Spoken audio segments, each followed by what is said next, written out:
खुसूसी अदालत ने अहम फैसला सुना दिया। साइफर केस का अडियाला जेल में ओपन ट्रायल होगा।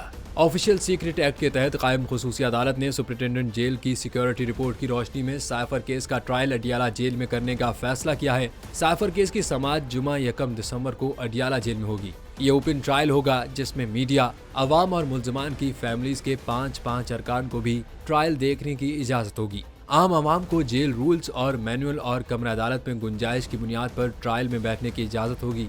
इस्लामाबाद हाई कोर्ट की जानिब से जेल ट्रायल कलअदम करार देने के बाद मंगल को ऑफिशियल सीक्रेट एक्ट की खुसूसी अदालत के जज अबुल हसनात मोहम्मद जुल्करनैन ने जुडिशल कॉम्प्लेक्स इस्लामाबाद में साइफर केस की समाअत की।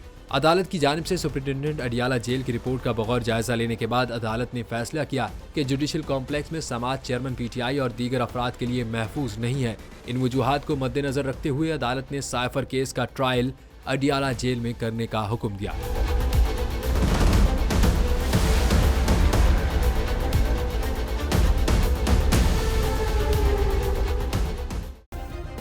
सब्सक्राइब करें और बेल दबाएं ताकि कोई खबर रह न जाए।